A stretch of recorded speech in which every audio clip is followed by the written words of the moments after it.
کہ اللہ تعالیٰ اقبال کے درجے بلند فرمائے رحمۃ اللہ علیہ، میں نے اتنا بڑا شاعر نہ عربی میں پڑھا، نہ اردو میں پڑھا، نہ فارسی میں پڑھا، 3 زبانیں کچھ پڑھی ہیں تھوڑی بہت، جتنی کچھ پڑھی ہیں اقبال کو کوئی چھو نہیں سکا۔ عجب انسان تھے۔ آج تجھ کو بتاؤں کیا تقدیر امم کیا ہے، ایک جملے میں ساری تاریخ سمو دی، شمشیر و ثنا اول، طاؤس و رباب آخر، کہ جب وہ اٹھتی ہیں تو ان کے نغمے تلوار کی جھنکار اور تیروں کی سنسناہٹ ان کے نغمے ہوتے ہیں، اور جب وہ ڈوبتی ہیں تو تان سین ان کے موسیقار ہوتے ہیں، اور گانا بجانا اور گھنگرو کی چھنک اور جام کی چھلک یہ ان کا پیشہ ہوتا ہے۔ انگریز فتح نہ کرتا تو اور کیا کرتا، لارڈ کلائیو 18 گھنٹے گھوڑے پہ سوار رہتا تھا، اور نواب سراج الدولہ 10 بجے بستر سے اٹھتا تھا۔ تو دنیا انصاف کی، دنیا اسباب کی جگہ ہے، جو قوم محنت کرے گی اللہ اسے اٹھائے گا، آگے اٹھائے گا۔ تو 50,000 کا لشکر وہ تھا جو چوڑیاں پہنے ہوئے تھا۔ تو میرے عزیزو، اپنی زندگی کو صرف یہ نعرے بازی تک نہ رکھو، عمل پر لاؤ، امر پر لاؤ، اور درگزر کرنا، معاف کرنا، جھک جانا تمہارا شیوا ہو۔ اپنے اساتذہ کی قدر تعظیم یہ تمہاری صفت بن جائے، اور نماز زندہ ہو، اخلاق زندہ ہوں، لڑکے لڑکیاں اکٹھے پڑھتے ہو، بیچ میں حد فاصل رہے، ایسے آزادی نہ ہو، بے مہار نہ ہو، اور اپنے علم کو حاصل کرو، علم والے بنو، ڈگری والے بنو نہ بنو، علم والے ضرور بنو۔ اور جب آپ کو چھٹیاں ہوں تبلیغ میں وقت دو، تاکہ آپ کی آخرت بنے، آپ کی دنیا بھی بنے، آپ کی آخرت بھی بنے۔ اپنے ماں باپ زندہ ہیں تو ان کی خدمت کر کے ان کی دعا لے لو۔ اللہ کے نبی نے فرمایا ماں کے قدموں تلے جنت ہے، اور آپ نے فرمایا باپ تیری جنت کا دروازہ ہے، خدمت کرے گا تو کھولے گا، اور نہیں کرے گا تو وہ ٹوٹ جائے گا، ٹوٹا تو پھر تو جنت میں نہیں جا سکتا۔ آپ نے فرمایا جس نے ماں باپ کو دکھ دیا اس پہ اللہ کی لعنت، فرشتوں کی لعنت، زمین آسمان کی لعنت، نہ ان کی نماز قبول ہے، نہ روزہ قبول ہے، نہ صدقہ قبول ہے۔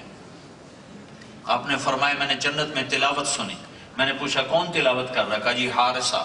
کہا حارثہ تو زندہ بیٹھا ہے، تلاوت مسجد میں، جنت میں تلاوت کیسے پہنچ گئی؟ چند ہزار کو سنانے کے لیے کتنا مائک سسٹم چل رہا ہے، اور حارثہ کی آواز جنت میں کیسے جا رہی ہے؟ تو کہا گیا جی ماں کی ایسی خدمت کی ہے، جب قرآن پڑھتے ہیں اللہ ساری جنت کو سناتے ہیں۔ ماں کی خدمت کرو۔ ہاسٹلوں میں رہتا، میری زندگی ہاسٹل میں گزری، 11 سال کا تھا جب میرے باپ نے مجھے لاہور بھیج دیا۔ سینٹرل ماڈل اسکول سے میں نے میٹرک کیا، گورنمنٹ کالج سے FSC۔ تو ان کا خیال تھا کہ میں ڈاکٹر بنوں گا۔ اللہ نے میرے مقدر میں کچھ اور لکھا تھا، تو میں دنیا کے لحاظ سے تو اتفاقاً کہا جائے گا، اور اصل تو اتفاق نہیں تھا، اللہ کا فیصلہ تھا کہ اچانک ایک بھائی میرا دوست مجھے 3 دن کے لیے لے گیا، وہی 3 دن میرے 4 مہینے میں تبدیل ہو گئے۔ تو میں ماں باپ کے ساتھ چھوٹی عمر میں ہی دور ہو گیا۔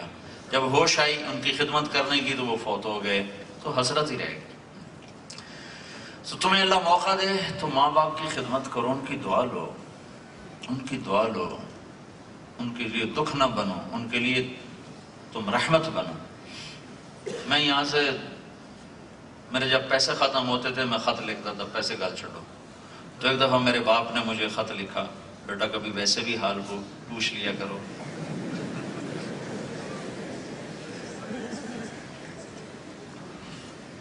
لیکن اس کو پتہ ہی نہیں تھا باپ ہوتا کیا ہے، ماں ہوتی کیا، اور اس میں میرا کیا قصور؟ میرے ماں باپ نے مجھے بتایا ہی نہیں تھا، جو بتانے کی عمر تھی اس میں مجھے لاہور بھیج دیا۔ 11 سال کی کوئی عمر ہوتی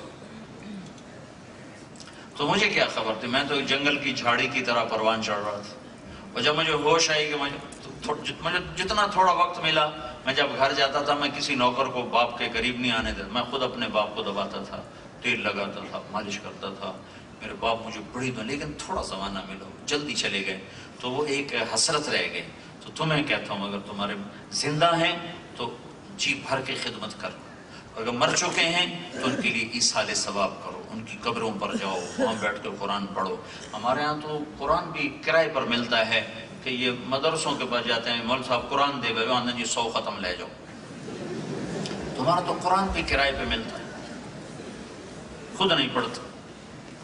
ایک ہمارے عزیز سے ان کی والدہ فوت ہو گئی، میں گیا، ان کی کلخانی تھی، میں گیا تو وہ باہر بیٹھے گپے مار رہے تھے، اندر انہوں نے مدرسے کے بچے بلائے ہوئے تھے قرآن پڑھنے کے لیے۔ تو میں نے سوچا چلو میں ان کے ساتھ بیٹھ کے قرآن پڑھ لیتا ہوں۔ میں گیا تو ایسے ایسے ہل رہے تھے، میں بیٹھ گیا، میں نے پہلے دھیان نہیں دیا، پھر میں نے کہا یہ پڑھتے تو کچھ ہے نہیں، سے ہل رہے تھے۔ تو پھر میں نے دیکھا تو نیچے ایک ریڈیو چل رہا تھا، تو وہ انڈیا پاکستان کا کرکٹ میچ لگا ہوا تھا، وہ سن رہے تھے اور ایسے ایسے ہل رہے تھے۔ اور جب کوئی ان میں سے آ جاتا تو شروع ہو جاتا ہے الف لام میم ذالک الکتاب لا ریب فیہ ھدی للمتقین یاسین والقرآن جب وہ چلے جاتا ہے کتنے سکور ہو گئے، اور گھنٹے بعد کا جو قرآن مک گیا، ان کی مک ہے کمنٹری دا ثواب امن۔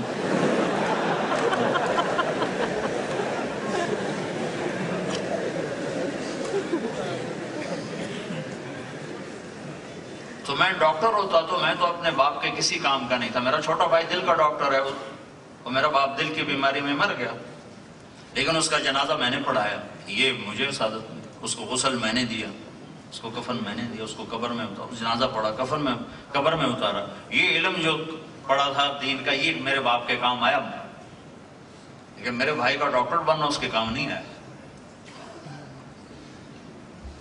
تو اپنے ماں باپ کے لیے ٹھنڈک بنو، راحت بنو، بہنوں کے لیے راحت بنو، ٹھنڈک بنو۔ اللہ تمہاری شادیاں کر دے تو اپنی بیوی کے لیے رحمت بنو، راحت بنو۔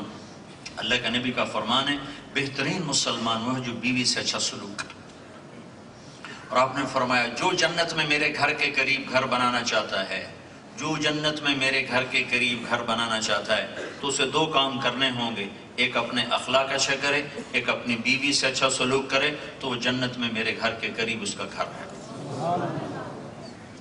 تو یہ چند باتیں سیرت کے عنوان سے آپ کی خدمت میں پیش کی تھیں، تو آپ سارے اس کی نیت کرتے ہو نا انشاءاللہ۔ علم میں لگو، اخلاق میں لگو، عبادت میں لگو، اور اپنے کردار کو بنانے میں لگو۔ باقی ساری طرفوں سے نظریں بند کر لو، آنکھیں بند کر لو، کان بند کر لو، باقی ساری منفی چیزیں ہیں تمہاری جوانی کو ضائع کر دیں گی۔ اللہ تعالی ہمیں تمہیں عمل کی دے۔ درود شریف پڑھو جی۔ اللہم لک الحمد کما انت اہلہ وصلی علی سیدنا و مولانا محمد کما انت اہلہ وفعل بنا ما انت اہلہ انک اہل التقوی و اہل المغفرہ ربنا آتنا فی الدنیا حسنہ وفی الآخرۃ حسنہ وقنا عذاب النار۔ یا اللہ ہم تیرے محبوب کی یاد میں جمع ہوئے، تجھے بھی اس سے محبت تھی، ہمیں بھی ان کی محبت نصیب فرما، تجھے بھی ان سے عشق تھا، ہمیں بھی ان کا عشق نصیب فرما۔ یا اللہ ہم مانتے ہیں اور ہم اعتراف کرتے ہیں کہ ہم نے نہ تیرا حق ادا کیا، نہ تیرے محبوب کا حق ادا کیا۔ تو نے سمجھایا ہم کوئی نہ سمجھے، تو نے بلایا ہم کوئی نہ آئے، تو نے روکا ہم نے ہر رکاوٹ کو توڑا۔ آج ہم تیرے دربار میں اس مبارک مجلس کے طفیل توبہ کرتے ہیں، ہماری توبہ قبول فرما۔ اور یا اللہ تیرے محبوب صلی اللہ علیہ وسلم کے بارے میں جو آج تک ہم سے قصور ہوئے وہ ہمارے معاف فرما دے۔ ان کے یا اللہ طائف کے پتھر اور ان کا خون کا بہنا یقیناً ہم نے بھلایا، ان کا راتوں کا رونا دھونا بھی ہم نے بھلایا، ان کے احد میں ٹوٹے ہوئے دانت بھی ہم نے بھلائے، ان کے بچوں کا یا اللہ نیزوں پہ ان کے سروں کا چڑھ جانا بھی ہم نے بھلایا، اور ان کی قربانیوں کو بھلا کر ہم ان سے دور ہو کر بڑے ذلیل ہوئے ہیں۔ آج ہم توبہ کرتے ہیں، ہماری توبہ قبول فرما لے، ہماری توبہ قبول فرما لے۔ خاص طور پر ہمارے ملک پہ کرم فرما دے یا اللہ۔ یا اللہ اے میرے رب، اے ہمارے اللہ، تجھے تیرے محبوب کی محبت کا واسطہ، تجھے تیرے محبوب کے ٹوٹے ہوئے دانتوں کا واسطہ، تجھے تیرے محبوب کے طائف میں بکھرے ہوئے بہے ہوئے خون کا واسطہ ہمارے ملک پہ کرم فرما دے۔ یہ بم دھماکے یا اللہ، غریب بچہ باپ کی انگلی پکڑ کے جا رہا ہوتا ہے، نہ باپ ملتا ہے نہ بچہ ملتا ہے۔ یا اللہ مسجد میں جانے والا نمازی یا اللہ وہ واپس آنے کی بجائے اس کی بوٹیاں واپس آتی ہیں۔ اے میرے مولا بازار میں کھڑے ہوئے مزدور، ریڑھی لگانے والے، شام کو ان کے بچوں کو آس ہوتی ہے کہ ہمارا باپ تازہ روٹی تازہ آٹا لے کر آئے گا۔ یا اللہ کچھ عرصے بعد پتہ چلتا ہے کہ اس کی ریڑھی بھی گئی، اس کا وجود بھی مٹی ہو گیا، بوٹی بوٹی ہو گیا۔ اے کریم اللہ، یہ ملک میں کون سا گناہ ہو رہا ہوگا، ضرور ہو رہا ہوگا، جو تو اتنا ناراض ہو گیا کہ ہر طرف خون ہی خون پھیل گیا۔ پہلے تو نے زلزلے کو بھیجا، یا اللہ تو نے زمین ہلا دی، پہاڑ ہلا دیے، بچے اپنے قلم دوات سمیت سو گئے، ہمیشہ کی نیند سو گئے۔ اے کریم اللہ، ہم